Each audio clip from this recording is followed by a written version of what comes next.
வணக்கம்.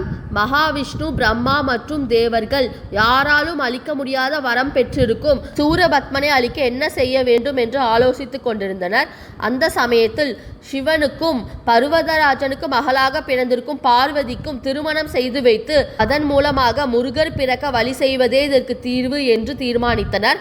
முருகர் ஒருவராலே சூரபத்மனை அழிக்க முடியும் என்று தீவிரமாக தேவர்கள் நம்பினர். இவர்கள் இவ்வாறு ஒரு புறம் ஆலோசித்துக் கொண்டிருக்கும் போது பரமேஸ்வரன் தம் பொறி புலன்களை அடக்கி ஒடுக்கி உள்ளத்தை ஒருமைப்படுத்தி சனகாதி முனிவர்களான யோகிகளுக்கு எளிதில் புரியுமாறு தம் மெய்யுருவை உபதேசிக்க விரும்பி தட்சிணாமூர்த்தியாகி கைலாயத்தில் உள்ள ஆலமரத்தடியில் அமர்ந்து கொண்டிருந்தார். இந்த உலகம் அனைத்தும் சிவமயம். எனவே அவர் பொறி புலன்களை ஒடுக்கி இருப்பதால் அவர் மயமான சகல ஜீவராசிகளும் போகங்கள் அனைத்திலும் விரக்தி அடைந்து கவர்ச்சியோ அடன் விளைவாக காம உணர்ச்சியோ ஒருவருக்குமே இல்லாமல் இருந்தது. உலகத்தில் உள்ள ஜீவராசிகளுக்கு மட்டுமல்ல, தேவர்களுக்கு கூட காம இச்சை இல்லாமல் போய்விட்டது. முருகர் பிறக்க வழி செய்ய வேண்டும் என்று தீர்மானித்திருந்த மகாவிஷ்ணு, பிரம்மா மற்றும் தேவர்கள் இந்த சூழ்நிலையை அறிந்து என்ன செய்வது என்று அறியாமல் நின்றனர். இதற்கு திருமால் ஒரு வழி கூறினார். நாம் மன்மதனை வரவழைத்து பலவற்றாலும் அவர் மனதை மகிழ செய்வோம். வெவ்வேறாக தனித்திருக்கும் பார்வதியையும் பரமசிவனையும் அந்த மன்மதன் மூலமாகவே ஒன்று சேர வைத்து அவர்கள் மனதில் காமத்தை மூட்டி அதன் விளைவாக கைலாசநாதருக்கு குமாரன் பிறக்க செய்ய வேண்டும். அந்த முயற்சியில் ஈடுபடுவோம் என்று மகாவிஷ்ணு முடிவு செய்து காமதேவனான மன்மதனை வரவழைத்தார். மன்மதன் அவர்கள் முன் தோன்றி தான் என்ன செய்ய வேண்டும் என்று கேட்டார். அனைவரும் நடந்தவற்றை அவருக்கு விவரமாக எடுத்துரைத்தனர். அதற்கு மன்மதன், உங்கள் முன்னிலையில் நான் உண்மையான சில வார்த்தைகளை சொல்கிறேன், தயவு செய்து கேளுங்கள். காமக்கலை மன்னனாக நான் புவனமெங்கும் வெற்றி கொடியை நிலைநாட்டி வல்லமையோடு விளங்கும் வண்ணம் எனக்கு எந்த கைலாசநாதர் அருள் பாலித்தாரோ அந்த சிவபெருமானையும் நான் வெல்ல நினைத்தால் என் தலைவனுக்கே துரோகம் இழைக்கிறவன் ஆகிறேன். தலைவனுக்கு துரோகம் புரிகிறவர்களுக்கு ஸ்வர்க்கத்தில் இடமில்லை, நரகத்தில் போய் விழ வேண்டும். இந்த மாதிரியான ஒரு துரோக காரியத்தை நான் செய்து முடித்தால் எனக்கு பரலோக பிராப்தி கிடைத்தாலும் கிடைக்கட்டும், அல்லது கிடைக்காமல் போனாலும் போகட்டும். ஆனால் அந்த முட்கண் பெருமான் கோபாவேசம் கொண்டு என்னை குங்கிலி பொடியை போல் சுட்டெரித்து விடுவார். என் கரும்பு வில்லில் காமபானங்களாக மலர்களே இருப்பதால் அம்மலர் அம்புகளை மகாதேவன் மீது நான் எய்துவது அப்பெருமானை அர்ச்சனை செய்வதற்கு சமமாகும் என்று நீங்கள் கூறுகிறீர்கள். சிவபெருமானுக்கு மலர்களோ பாலோ அதிக பிரியத்தை கொடுக்கக்கூடியவை என்றாலும் நல்ல நோக்கம் இல்லாமல் அவருக்கு மலர்களை அர்ச்சனை செய்தாலோ பாலை சமர்ப்பித்தாலோ சர்வேஸ்வரராகி அவர் அவற்றை ஒருபோதும் ஏற்றுக்கொள்வதில்லை. ஆனால் அதே சமயம் வாஞ்சனையற்ற நல்ல நோக்கத்தோடு அப்பெருமானுக்கு புட்களையும் பூண்டுகளையும் கற்களையும் அர்ச்சனை செய்தாலும் அந்த கங்காதரன் அவற்றை அன்போடு ஏற்றுக்கொண்டு அகம் மகிழ்வார். முன்பொரு சமயம் நல்ல நோக்கம் இல்லாமல் அமுதம் போன்ற பசுக்களின் பால் பரமேஸ்வரரின் சிரரில் பொழியப்பட்ட போது அந்த பாலானது அவருக்கு பிரியமற்ற பொருளாகி அக்கணமே அப்பசுக்கள் சுட்டெரிந்து சாம்பலாவதற்கே காரணமாக அமைந்துவிட்டது என்றார் மன்மதன். உடனே தேவர்கள் அனைவரும் அந்த கதையை கூறும்படி மன்மதனிடம் கேட்டார்கள். மன்மதனும் அந்த வரலாற்றை அவர்களுக்கு எடுத்து சொன்னார். முன்பொரு சமயம் உன்னதமான மந்திரமலையில் சந்திரசேகரான சிவபெருமான் தம் பத்தினியான தாக்ஷாயினி தேவியோடு தேவகணங்களால் சேவிக்கப்பட்டு வீற்றிருந்தார். அப்போது அவரை சுற்றிலும் நந்தி, பிருஹிங்கி, மகாகாலர், ஸ்கந்தர், விக்னேஸ்வரரான விநாயகர் முதலானவர்கள் எல்லாம் இருந்தார்கள். கடற்கலையில் வல்லவரான ருத்ர கன்னிகைகளும் தேவதாசிகளும் அவரை நெருங்கி இருந்தார்கள். அந்த சமயத்தில் பிரம்மாவின் புதல்வரான காஷ்யப்பர் தம் 2 மனைவிமார்களான திதி, அதிதி என்பவர்களோடு வாழ்ந்து வரும்போது அவ்விரு பத்னிகளும் தங்கள் கணவரிடம், நாதா, எங்களுக்கு இனிய சுவை வாய்ந்த உன்னதமான பசுவின் பால் வேண்டும் என்று பல தடவைகள் கேட்டார்கள். உடனே அவர் தம் மனைவிகளை திருப்தி செய்விக்க எண்ணி தம் மகனான வருண தேவரிடம் சென்று பாலுள்ள பசுகளை தரும்படி கேட்டார். உடனே வருணனும் ருசியான பாலை அதிக அளவில் சுரக்கக்கூடிய நல்ல பசுக்களை அவரிடம் கொடுத்து அனுப்பினார். காசியப்பர் அளவற்ற மகிழ்ச்சி பெருக்கோடு தம் கையில் தடியை எடுத்து அப்பசுக்களை ஓட்டியபடியே தம் மனைவிமார்களோடு ஜனலோகத்தை நோக்கி விரைந்து சென்றார். ஆனால் அவரால் ஓட்டி செல்லப்பட்ட அப்பசுக்கள் அனைத்தும் அவருக்கு அடங்காமல் தங்கள் மனம் போன போக்கெல்லாம் வானவெளியில் சுற்றி திரிந்தன. அப்பசுக்கள் செல்லும் வழிகளெல்லாம் அவற்றில் சுவையான பால் சுரண்டு கொண்டே சென்றனர். அதனால் அவ்வழியாக பூலோகத்தில் ஆங்காங்கே உள்ள நதிகள், குளங்கள் முதலானவற்றை எல்லாம் அப்பசுக்களின் பால் சொரியப்பட்டு நிறைந்தன. இவ்விதம் பசுக்கள் தறிகெட்டு ஓடி திரியும் போது அவற்றின் கன்றுகள் எல்லாம் தனித்தனியாக சிதறி பிரிந்து சென்று விட்டன.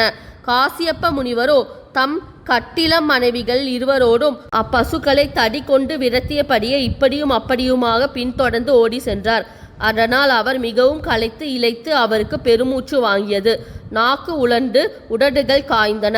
ஆனாலும் அவர் அதையெல்லாம் பொருட்படுத்தாமல் விடாமுயற்சியோடும் ஒரே நோக்கத்தோடும் அப்பசுக்களை பிடித்து நிறுத்துவதிலேயே தீவிரமாக ஈடுபட்டிருந்தார். ஆனால் என்னதான் முயன்றும் எவ்வளவு காலம் ஓடியும் அவரால் அப்பசுக்களை தடுத்து நிறுத்த முடியவில்லை. பசுக்கள் அனைத்தும் மந்திரமலை மீது நோக்கி வானவெளியில் பால்மலை பொழிந்து கொண்டே விரைந்தோடின. அப்போது அவற்றின் பால்மாரி மலை மீது அமர்ந்திருந்த பரமேஸ்வரன் மீது விழுந்தது. உடனே பரமேஸ்வரன் அவமானம் அடைந்தவராக வான்வெளியை ஒரு கணம் உற்று பார்த்தார். அதே கணம் அவருடைய பார்வையின் தீட்சண்யத்தால் அப்பசுக்கள் அனைத்தும் எரிந்து சாம்பலாகி விட்டது. பொதுவாக பாலையோ பஞ்சா காவியத்தையோ மிக சிறிய அளவில் அபிஷேகம் செய்தாலும் அது மகேஸ்வரனுக்கு மிகுந்த மகிழ்ச்சியை தரும் என்று பெரியோர்கள் கூறுகிறார்கள். ஆனால் பசுக்களுக்கு பதியாக விளங்கும் இந்த சிவபெருமானோ தம்மை பாலினால் அர்ச்சனை செய்த பசுக்கள் அனைத்தையும் ஒரு நொடி பொழுதில் எரித்து சாம்பலாக்கி விட்டார். அது எதனால்? சிறிதும் அன்பு பெருக்கோ பக்தியோ இல்லாமல் அப்பசுக்கள் அவர் மீது பாலே பொழிந்து இருக்கின்றன. அதனால் அவர் அதை தமக்கு பிரியமானதாக ஏற்றுக்கொள்ளவில்லை. ஆனால் அதே சமயம் உள்ளத்தில் பக்தியோடு அவருக்கு செய்த தடியடியும் வில்லடிகளும் கூட அப்பெருமானுக்கு மெய்யான பூஜையாக அமைந்திருக்கின்றன. ஆகையால் தான் தேவர்களே, நானும் அவருக்கு அஞ்சி நடுங்குகிறேன். மனதில் வேறாகவும் செய்கையில் வேறாகவும் இருந்து கொண்டு 5 மலர் கணைகளுக்கு நான் எப்படி அவரை இலக்காக முடியும்? அவருடைய மோகத்தை குலைக்கும் விதமாக அந்த மலர் கணைகளை அர்ச்சனை என்ற பாசாங்கினால் அவர் மீது எய்து அர்ச்சிப்பேனாகில் நான் பாவிகளையெல்லாம் விட பெரும் பாவியாகி விடுவேன். ஆகையால் மாயவரே, உங்களுடைய கட்டளையை என்னால் நிறைவேற்ற முடியாது என்று மன்மதன் கூறி முடித்தார். ஆனால் பிரம்மதேவரோ விடாமல் அவரை தம் அருகில் அழைத்து சமாதானப்படுத்தும் விதமாக கூறினார். மன்மதா, நீ அப்படியெல்லாம் சொல்லக்கூடாது. 3 உலகங்களுக்கும் நன்மை அளிக்கக்கூடிய ஒரு காரியத்தை உன்னை செய்யும்படி தேவர்கள் வேண்டுகிறார்கள். உலக சிருஷ்டியின் வளர்ச்சிக்காகவே காமமூட்டும் இத்தொழில் உனக்கு அந்த பரமேஸ்வரனால் கொடுக்கப்பட்டிருக்கிறது அல்லவா? ஆகையால் சகலத்தையும் நன்றாக உணர்ந்து வைத்திருக்கும் அந்த சர்வேஸ்வரன் இதற்காக உன் மீது கோபம் அடைய மாட்டார். நாங்கள் இவ்வளவு தூரம் உன்னிடம் முறையிட்டு கேட்டுக்கொண்ட பிறகும் உன் மனம் சிறிதும் இலகாமல் இரும்பை போல் கடினமாக இருப்பது ஆச்சரியத்திலும் ஆச்சரியம்தான். தேவர்களின் வதனத்திலிருந்து கொடு என்னும் வார்த்தையை நீ காதால் கேட்ட பிறகும் நீ சித்தபுவனாக இருந்தும் கூட உன் மனம் எங்கள் பொருட்டு சிறிதும் இறங்கவில்லையா? இது பெருத்த விந்தைதான் என்றார். அதற்கு மன்மதன், சிருஷ்டிகர்த்தாவே, நீங்கள் இப்போது என்னிடம் கூறிய வார்த்தைகள் எல்லாம் உண்மையானவைதான். இதில் சிறிதும் ஐயமில்லை. அந்த பரமேஸ்வரனின் ஆணைப்படி நான் எங்கும் சஞ்சரித்து வர வேண்டியது என்னுடைய கடமையே ஆகும். 3 உலகங்களும் என் காமபானங்களால் நான் ஜெயித்து வருவதால் தான் எனக்கு ஜெயி என்னும் பட்டப்பெயரும் கிடைத்திருக்கிறது.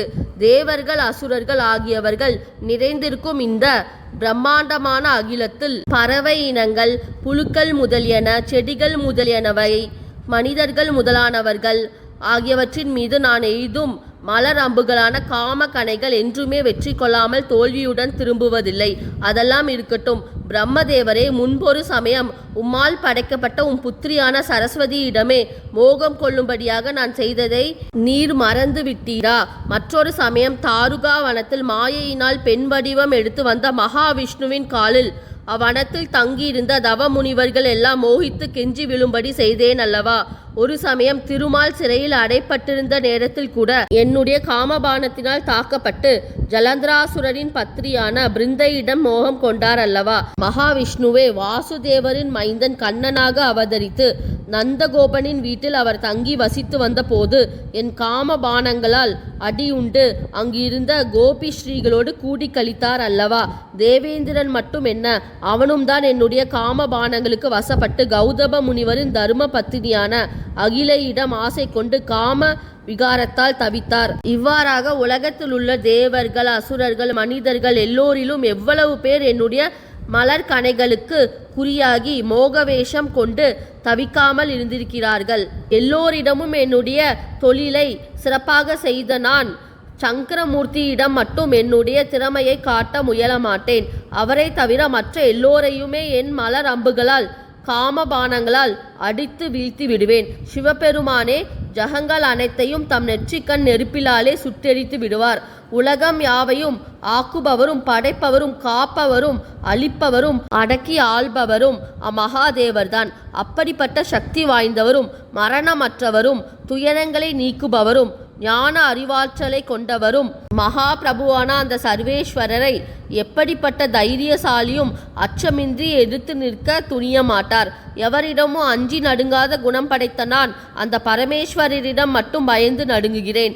ஆகையால் உத்தமமான குணம் வாய்ந்த தேவர்களே, தயவு செய்து என்னை பரமேஸ்வரனிடம் மட்டும் அனுப்பி வைக்க முயலாதீர். பிரம்மாவே, என்னை இந்த மன்மதன் நம்முடைய வேண்டுகோளுக்கு இணங்க மறுக்கிறானே என்று என்னை பற்றி தவறாக உங்கள் மனதில் கருதி விடாதீர்கள். இந்த காரியத்தை செய்ய இயலாமைக்காக என்னை நீங்கள் எல்லோரும் மன்னித்து விடுங்கள் என்று கெஞ்சினார். அவருடைய மறுப்புரைகளை கேட்ட பிரம்மா அடங்கா கோபம் கொண்டவராக, மன்மதா, நீ மிகவும் கெட்டவன். உலகத்தில் உள்ள மக்களுக்கெல்லாம் முதல் விரோதி நீதான். இந்த உலகத்தில் மற்றவருக்கு உதவி செய்வதையே முதன்மையாக கருதி வாழும் பெரியோர்கள் பிரளய காலம் தோன்றும் வரையிலும் புகழோடு கூடிய உடல் கொண்டவர்களாக திகழ்கிறார்கள். மன்மதனே, முன்பொரு சமயம் சைவன முனிவரின் மைந்தரான தசிசி முனிவரிடம் தேவர்கள் அனைவரும் சென்று வஜ்ராயுதம் செய்வதற்காக யாசகம் கேட்டபோது மகா முனிவர் தம் உடம்பிலிருந்து எலும்புகளை கூட எடுத்து அவர்களிடம் கொடுத்திருக்கிறார். மேன்மை வாழ்ந்த சந்திரகுலத்தில் தோன்றிய சிபி என்னும் சக்கரவர்த்தி ஒரு மாடப்புறாவுக்காக உள்ளம் முருகி தனது உடல் கூட்டிலிருந்து எலும்புகளையும் சதைகளையும் அறுத்தெடுத்து சிறிதும் கலங்காமல் மனமுவந்து கொடுத்திருக்கிறார். சூரிய புத்திரனான கன்னி பெண்ணிடம் பிறந்த கர்ணனும் தன்னிடம் யாசகம் கேட்டு வந்த தேவேந்திரனிடம் சக்தியாயுதத்தை பெற்றுக்கொண்டு தன் உடம்போடு பிறந்த கவச குண்டலங்களை சிறிதும் கூசாமல் அறுத்தெடுத்து ஆனந்தத்தோடு அன்பளிப்பாக தந்தார். இந்த உலகத்திலேயே உன்னை போன்ற அதரியன், அதாவது தானும் அனுபவிக்காமல் அதே சமயம் பிறருக்கும் கொடாமல் இருக்கும் கடையன் இதுவரை வேறு யாரும் இருந்ததில்லை, இனி எக்காலத்திலும் இருக்க போவதும் இல்லை.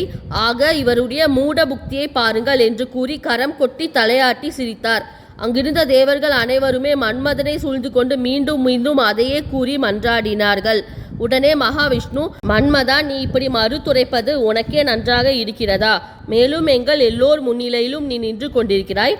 ரதியின் நாயகனே, நீ நல்லவர்களுக்கு சொந்தக்காரன் என்றும் துர்மார்க்கர்களுக்கு உதவி புரியாதவன் என்றும் உலகமெங்கும் பிரசித்தி பெற்றிருக்கிறாய். ஆகையால் சிவபெருமானை உமாதேவியோடு இணைத்து வைத்து பெரும் அளவுக்கு புண்ணியத்தை தேடி கொண்டு விடு. அதனால் அந்த பார்வதி பரமேஸ்வரரும் உன் மீது அதிக பிரியம் கொண்டு நீ விரும்பிய பொருட்களை எல்லாம் தந்து அருள்வார்கள் என்று கூறினார். இல்லை, சிவபெருமானின் அருகில் நான் எவ்விதத்திலும் அணுக மாட்டேன். இதை தவிர வேறு எதை வேண்டுமானாலும் நான் உங்களுக்காக செய்து முடிக்கிறேன். உங்களுக்கு சதா காலமும் இன்னல்களையே விளைவித்து வரும் சூரபத்மனையும் அவர் தம்பிகளையும் சிற்றின்ப கேளிக்கையிலேயே நிலையாக ஈடுபட்டிருக்கும் வண்ணம் ஆள் வைத்து அடித்தது போல் என்னுடைய காம கணையால் செய்து விடுகிறேன். அழகு மிகுந்த மங்கையர்களுக்கு வசமாகி அடிமைகளாக அவர்கள் வெகு காலம் கிடக்கட்டும். உலகங்களின் ஆதார புருஷரும் மகாகுருவும் சகலத்தை உணர்ந்தவரும் உலகத்தை காப்பவரும் ஆகிய எம்பிரானை மட்டும் என்னுடைய அம்புக்கு இலக்காக செய்ய மாட்டேன் என்றார். மீண்டும் மீண்டும் மன்மதன் மறுத்துரைப்பதை கண்ட நான்முகன் கோபாவேசத்தினால் எழுந்து நின்று உடல்கள் துடிதுடிக்க காதுகளுக்கு கொடூரமான வார்த்தைகளை பொழிந்தார். திருமாலே, அசுரனை தன் வசமாக்கி கொண்டு தேவ மங்கையரை அபகரிக்கும் கொடிய அசுரனுக்கு இந்த மன்மதன் ஒப்பானவர். இவரிடம் நாம் ஏன் உதவி நாட வேண்டும்? நாம் ஆணையிட்ட தேவ காரியத்தை இவர் இப்போதே செய்து முடிக்காவிட்டால் இவரை உடனே நான் சபித்து விட போகிறேன். இவரை போன்ற துஷ்டன் தடி அடிக்குதான் வசப்படுவானே தவிர இதமான வார்த்தைகளுக்கு வசப்பட மாட்டார். பிரம்மதேவரின் இத்தகைய மொழிகளை கேட்டதும் தேவர்கள் அனைவரும் ஆரவாரத்தோடு பெரிதாக குரல் எழுப்பி கூச்சலிட்டனர். அந்த சப்தமானது 10 திக்கிலும் பரவி சென்று காது செவிடுபடியாகும்படியாக எதிரொலித்தது. மன்மதனோ என்ன செய்வது என்பதை அறியாதவராக தனது பிரிய மனைவியான ரதியுடன் சேர்ந்து பிரம்ம சாபத்துக்கு அஞ்சி மனம் வருந்தினார். அப்போது ரதி தேவி தன் நாயகனை நோக்கி, அன்பரே, நீங்கள் சிவபெருமானின் இருப்பிடத்துக்கு செல்ல வேண்டாம். இந்த நான்முகனின் சாபம் உங்களை என்னதான் செய்துவிட முடியும்? எத்தகைய சாபத்துக்கும் விமோச்சனம் உண்டு. ஆனால் சிவ துரோகமான செய்கைக்கு மட்டும் எக்காலத்திலும் விமோச்சனமே கிடையாது.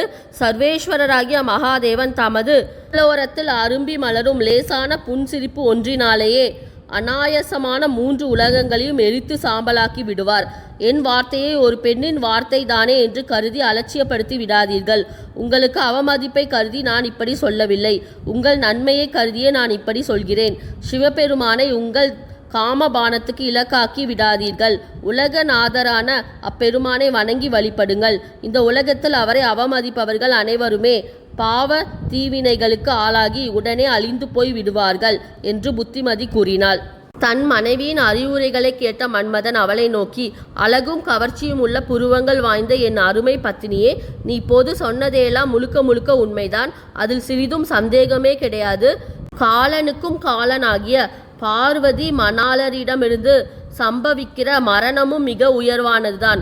மற்றவர்களிடமிருந்து ஒரு கல்ப கோடி காலம் வரையிலும் நீண்ட ஆயுளை அடைய பெற்றாலும் அது அற்ப ஆயுளுக்கே சமமாகவே ஆகும்.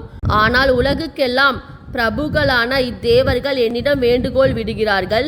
எனவே என் மீது ஆணையாக கூறுகிறேன், நீ மறுவார்த்தை கூறாதே என்று கூறி அவளை சமாதானப்படுத்தினார். பிறகு அவர் மகாவிஷ்ணு முதலான தேவர்கள் முன்னால் எழுந்து வந்து அவர்களை கரம் கூப்பி வணங்கி நமஸ்கரித்து விட்டு கூறினார், அசுரர்களுக்கு பகைவரான பரமசிவரோடு காம போரிடுவதற்கு நான் இப்போதே புறப்பட்டு செல்ல போகிறேன். 3 உலகங்களுக்கும் அன்னையான பார்வதி தேவியருடன் அந்த பரமேஸ்வரனை ஒன்று சேரும்படி நான் செய்ய போகிறேன். தேவ சிரோன்மணிகளே, இந்த பணியில் நான் ஈடுபட்டு வெற்றியுடன் திரும்பி வருமாறு என்னை ஆசிர்வதித்து அனுப்புங்கள். எனக்கு சிறந்த தாம்பூலம் கொடுங்கள்.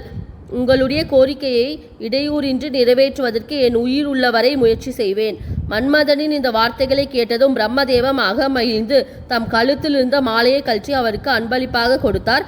மகாவிஷ்ணுவும் நவரத்தினங்கள் பதித்த நேர்த்தியான பதக்கத்தை அவருக்கு கொடுத்து ஆசி கூறினார்.